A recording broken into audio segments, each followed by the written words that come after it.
kalian? Tentu sehat kan? Kami berharap semuanya dalam keadaan sehat, tetap stay di rumah, jaga kebersihan. Bersama kami di sini Ibu Sani Samosir, saya Ibu Linda Novasi Malango ingin menyampaikan materi metode ilmiah. Jadi ini pertemuan yang ketiga ya untuk kelas 10 bersama kami duet guru kimia yang cantik-cantik pastinya. Yeay. Tapi sebelumnya kan Ibu Sani, Iya, pertemuan kemarin kita sudah mempelajari tentang ruang lingkup kimia, Iya, peranan ilmu kimia dan klasifikasi materi. Iya, betul ya. Sekarang kita masuk ke metode ilmiah. Oke. Jadi anak-anak kami ini lanjutan dari yang kemarin ya, metode ilmiah. Baik Bu Lin, tuh metode ilmiah apa ya? Kira-kira apa ya metode ilmiah itu? Metode ilmiah adalah proses keilmuan untuk mendapatkan pengetahuan secara sistematis atau berurut tersusun melalui bukti fisik atau nyata, ya. Jadi, membuat metode ilmiah itu harus dengan perencanaan yang matang. Adapun langkah-langkah metode ilmiah itu yaitu yang pertama, merumuskan masalah observasi. Yang kedua, merumuskan hipotesis. Yang ketiga, mengumpulkan data hasil penelitian. Yang keempat, menguji hipotesis. Yang kelima, rumusan teori. Dan yang terakhir, merumuskan kesimpulan. Iya, jadi ada 6 ya langkah-langkah metode ilmiah itu. Tolong dipahami dulu supaya kita mulai satu per satu. Kita mulai dari yang pertama ya. Baik, yang pertama ya, merumuskan masalah atau observasi. Iya, observasi. Merupakan sesuatu yang akan diteliti dan dipecahkan berupa pertanyaan ilmiah yang dapat dijawab dengan melakukan percobaan. Nah, contohnya ya, di kehidupan sehari-hari kita kan sering kan Bu, yang kedengaran itu namanya narkoba. Iya, narkoba, ngeri dengar narkoba ya. Kalau kita dengar narkoba, di benak kita itu berpikir bahaya ya kan Ya, Bu. bahaya. Efeknya untuk lingkungan juga bahaya.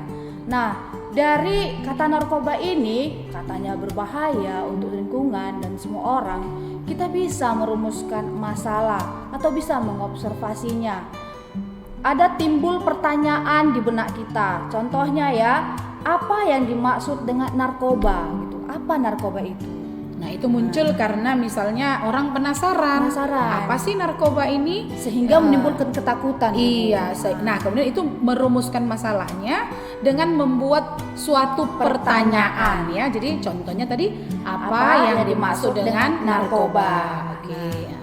Dan contoh kedua, setelah kita tahu apa yang dimaksud dengan narkoba itu, tentu ada yang di pikiran kita itu kalau sudah menggunakan narkoba itu seseorang itu akan melakukan kegiatan yang menyimpang seperti ya sering melamun, emosinya tidak stabil, sakau ya. Lalu dia bisa menghalalkan segala cara untuk mendapatkan narkoba itu, misalnya mencuri, menjamret. Sering sekali kalau malam-malam kita menggunakan sepeda motor kita dibegal, itu digunakan mereka untuk mengambil motornya dan menjualnya, bisa mendapatkan uang untuk membelikan narkobanya. Jadi pertanyaannya rumusannya itu apa bahaya dan dampak yang ditimbulkan oleh narkoba? Ya, apa bahaya dan dampak yang ditimbulkan oleh narkoba. Jadi maksudnya pokoknya rumusan masalah itu semacam pertanyaan yang mengarahkan kita kepada penelitian lebih lanjut gitu ya. Oke, mungkin ada contoh ketiga Bu Lin. Nanti kalau misalnya kita sudah tahu apa bahaya dan dampaknya, ada lagi rumusan masalah dari setelah jawaban kita tahu bahayanya. Kalau kita melihat perilaku yang menyimpang itu, pasti kita berpikir bagaimana ya caranya untuk mengatasi tindakan tindakan penyalahgunaan narkoba itu. Mungkin sampai situ udah bisa dimengerti ya Bu San ya. Ya, jadi yang penting merumuskan masalah itu kita membuat pertanyaan yang mengarahkan kita kepada penelitian, begitu ya. Oke, jadi nampaknya anak-anak kami mengerti ya langkah yang pertama dalam metode ilmiah yaitu merumuskan masalah. Oke. Baik, kita lanjut ke yang kedua. Jadi yang kedua itu adalah merumuskan hipotesis ya. Jadi kalau hipotesis itu sebenarnya pendapat atau dugaan sementara yang bersifat ilmiah lah kan. Tapi dia berdasarkan bukti dan fakta yang ada atau jawaban sementara dari masalah yang diteliti ya. Jadi ada beberapa jenis variabel daripada hipotesis. Ada dia variabel bebas atau ada variabel manipulasi ya. Jadi variabel manipulasi itu yang mempengaruhi hipotesis yang lain. Jadi misalnya gini kan, kenapa narkoba itu berbahaya? Seperti tadi rumusan masalah yang kedua tadi dari Ibu Linda Nova, apa bahaya dan dampak yang ditimbulkan narkoba? Maka kita menduga, kita buat dugaan. Oh, bahaya yang ditimbulkannya satu, misalnya menimbulkan kerusakan pada sistem metabolisme makhluk hidup, misalnya manusia ya, menimbulkan kerusakan. Ya, itu mungkin dugaan kita, rusak. Mungkin merusak saraf atau merusak saluran pencernaan atau merusak saluran pernafasan. Nah, kira-kira begitu. Jadi hipotesis. Jadi hipotesis atau dugaan kita bahaya yang ditimbulkan oleh narkoba adalah satu, merusak sistem saraf, yang kedua merusak sistem pencernaan, yang ketiga merusak sistem pernafasan dan lain-lain. Nah, itu disebut dugaan karena kita belum membuktikan, ya. Selanjutnya yang ketiga, mengumpulkan data hasil penelitian. Merupakan kegiatan terinci yang direncanakan untuk menghasilkan data yang bertujuan menjawab suatu masalah. Nah, di sini Bu San, kita mengambil data gitu. Mengambil datanya itu bisa dibagi dua. Iya. Data kualitatif dan data kuantitatif. Iya. Kita lihat kualitatif ya. Mencari data kualitatif ini dengan menggunakan alat indera, Bu San. Contohnya ya, alat indera kita itu mata. Dengan menggunakan mata, kita bisa membedakan warna. Kita bisa melihat gerak-gerik orang gitu. Kita contohkan dengan orang yang menggunakan narkoba tadi ya.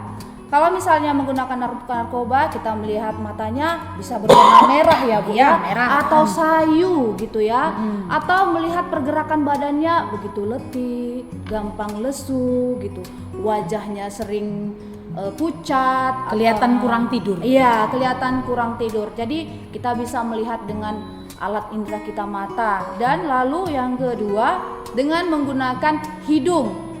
Hidung itu kita bisa gunakan kalau misalnya contohnya tetap pengguna narkoba tadi ya Bu San ya. Kalau dia menggunakan narkoba, kita bisa mengaromai nafasnya. Bau. Kadang-kadang bercampur dengan rokok ya kan. Biasanya ada juga ya narkoba yang digunakan dengan menghisap rokok ya Bu ya. Ganja. Nah, gitu. Lalu kita bisa juga merasakan atau mengaromai kalau dia masuk ke kamar mandi, aroma urinnya itu lebih menyengat. Iya, lebih menyengat. Lalu kita juga bisa menggunakan alat perasa kita, contohnya kulit. Jika kita merasakan panas, ini memang tidak dengan narkoba tadi ya Bu ya. Kita kan hanya buat narkoba sebagai contoh ya, contoh. Iya. Jadi misalnya ada air yang panas diakibatkan oleh sesuatu gitu kan, percobaan, kita bisa rasakan dengan alat indera kita yaitu kulit kita gitu, kulit. Nah, itu disebut data kualitatif. Ya, kualitatif. Lalu yang kedua, mungkin tadi kualitatif sudah bisa dimengerti ya Bu Isan ya. Sekarang kita ke data kuantitatif ya. Data kuantitatif ini yang sering digunakan untuk pengguna narkoba tadi yaitu rapid test strip. Nah, rapid rapid test strip ini caranya sama dengan mengetes kehamilan, Bu San. Oh iya. Tapi kalau kehamilan itu kita ngetesnya kalau dia 2 tanda garis merah itu positif hamil. Tapi kalau dia menguji tes urin untuk orang narkoba itu tesnya 1 saja negatif. Kalau 2 artinya normal. Iya, beda ya. Jadi itu rapid test Strip ya. dalam Nah, bentuk mencelupkan ke dalam urin pengguna narkoba tadi. Nah, itu contoh untuk yang pengguna narkoba ya, Ibu.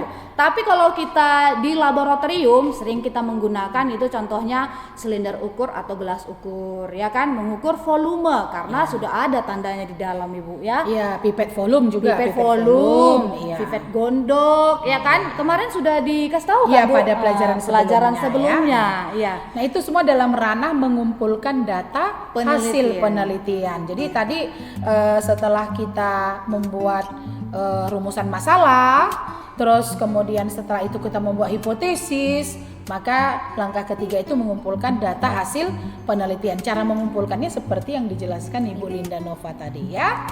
Oke. Baik, sekarang yang keempat, setelah kita mengumpulkan data hasil penelitian, kita coba menguji hipotesis kita ya. Jadi kalau menguji hipotesis kita mau membuktikan dugaan kita benar apa tidak ya. Jadi dengan suatu kegiatan terinci yang direncanakan untuk menghasilkan data yang bertujuan menjawab suatu masalah atau menguji suatu hipotesis. Jadi dia artinya kita harus melakukan percobaan ya. Nah, jadi setelah menyusun hipotesis, kita harus melakukan percobaan untuk menguji hipotesis itu ya. Nah, jadi ada 2 kategori keterampilan di dalam hal ini. Ada keterampilan dasar, yaitu yang harus dilatih seperti keterampilan berpikir, menggunakan alat, cara mengamati yang benar, cara mengklasifikasi, cara mengukur dan menduga atau meramalkan hasil ya. Atau ada juga keterampilan terintegrasi, misalnya mengidentifikasikan variabelnya, menyusun tabel untuk menulis datanya, membuat grafik, mendeskripsikan hubungan antar variabel, mengolah data, menganalisis percobaan, menyusun hipotesis, mendesain dan merancang percobaan. Nah, itu bagian dari menguji hipotesis ya. Jadi contoh misalnya tadi dugaan kita seseorang sudah menggunakan narkoba, maka kita menguji urinnya pakai rapid test strip tadi ya. Nah, lalu ada kan tanda yang menunjukkan dia positif atau negatif kan gitu. Nah, jadi kita uji apakah dia sudah terkena narkoba atau tidak, kira-kira begitu ya. Jadi kita melakukan percobaan dengan langkah-langkah percobaan yang sudah dirinci ya, yang sudah diatur. Begitulah dia menguji hipotesis ya. Berikutnya, yang kelima, merumuskan teori. Merupakan asumsi atau dugaan sebagai pijakan untuk menerangkan perilaku materi yang diamati dan sejalan dengan percobaan yang dilakukan. Nah, di sini kita kan, Bu, di rumusan teori ini kita bisa membuat pijakan. iya. Dari data-data yang kita dapat tadi ya, kualitatif, kuantitatif, dan dari percobaan yang Ibu lakukan, kita bisa menyatakan bahwa seseorang yang menggunakan narkoba itu ciri-cirinya itu dia mempunyai emosi yang tidak stabil. Kan kita tadi bisa melihat secara indera ya, Bu ya. Iya. Lalu sering melamun, pandangannya mau berkunang-kunang gitu kan. Dia selalu emosi, sangat mengganggu orang. Lalu kita bisa menguji secara kuantitatif tadi ya, Bu ya, dengan mentes urinnya dengan rapid test strip itu tadi. Nah, lalu urinnya yang beraroma alkohol kita bisa rasakan dengan alat indera kita juga. Nah, bersinggungan dengan data-data itu tadi menjadi pijakan untuk rumusan teori kita ini. Iya. Jadi teorinya bahwa dari hasil percobaan yang kita lakukan, berarti sampel yang kita uji itu mengandung narkoba jenis apa, kira-kira gitu ya. Iya, Bu San. Lalu kemudian sampel itu teorinya zat yang terkandung dalam sampel itu bisa membuat gejala-gejala seperti apa. Nah, itulah merumuskan teori kan. Berikutnya setelah kita melakukan berbagai percobaan, maka kita akan merumuskan kesimpulan ya. Jadi kita bisa merangkum ya, Busan. Jadi menyimpulkan, menyusun laporan, melaporkan hasil percobaan dan mengevaluasi proses dan hasil percobaan. Jadi mendengarkan dengan seksama isi informasi yang disampaikan dulu ya. Kita dengar dengan benar supaya jangan salah, lalu menafsirkan pokok pembahasan, lalu menyeleksi dan menentukan pokok pikiran, lalu menulis kembali pokok pikiran dengan kalimat sendiri secara ringkas, lalu menyampaikan kembali isi informasi yang telah ditulis secara jelas dan runtut supaya dia teratur ya. Nah, jadi misalkan setelah data diolah, dianalisis dan disimpulkan, selanjutnya kan kita akan membuat laporan kan. Nah, jadi dalam laporan itu akan dimuatlah tanggal percobaannya, lalu nama judul percobaannya, tujuan dan alasan percobaannya, hipotesisnya, peralatan dan bahannya, variabel yang diselidiki, prosedur pengerjaan, hasil pengamatan, pengolahan kesimpulan, serta rekomendasinya. Jadi merumuskan kesimpulan itu yang terakhir. Contoh misalnya, dari percobaan yang sudah dilakukan, maka dapat disimpulkan: 1. Narkoba jenis ganja dapat menyebabkan orang berhalusinasi, misalnya ya. Yang kedua, narkoba jenis sabu-sabu itu dapat menyebabkan orang mengalami kerusakan saraf, misalnya. Begitulah kita membuat kesimpulan ya. Jadi kira-kira udah mengerti anak-anak kami sekalian? Dan sekarang kita sampai kepada bagian penutup ya. Untuk pelajaran berikutnya, setelah kamu mengetahui langkah-langkah dari metode ilmiah, lalu kita runut lagi skema kita mulai dari awal belajar, berkenalan dengan ilmu kimia, klasifikasi materi, dan kemudian metode ilmiah. Maka bekerja dengan metode ilmiah akan kita lakukan pada pembelajaran berikutnya ya. Jadi anak-anak ibu, kalian akan mulai masuk kepada materi-materi kimia yang akan kita mulai dengan perkembangan teori atom nanti ya, atau struktur atom di pelajaran berikutnya. Jadi saya kira untuk pelajaran hari ini sudah cukup jelaskan. Nah, Bu Linda ada yang mau ditambahkan? Kami tetap berharap untuk anak didik kami tetap menjaga kesehatan, jangan main keluar, kerjakan tugasnya di rumah, stay home ya, jaga kebersihan. Semoga kita semua sehat-sehat. Iya, jadi jangan lupa anak kami, tugas yang lalu supaya segera dikirimkan ke Google Classroom kita akan kami periksa ya. Tetapi jangan juga terlalu terbebani. Nah, kalian cobalah mulai merumuskan masalah di rumah, apa yang sederhana-sederhana saja ya. Lalu cobalah dulu untuk membuat suatu penelitian sederhana menggunakan langkah-langkah metode ilmiah. Baik, saya kira pertemuan kita sudahi sampai di sini. Semoga apa yang kami sajikan bisa bermanfaat dan bisa dimengerti oleh anak-anak kami sekalian. Sampai jumpa pada pertemuan selanjutnya. Stoda Jaya. Bye bye.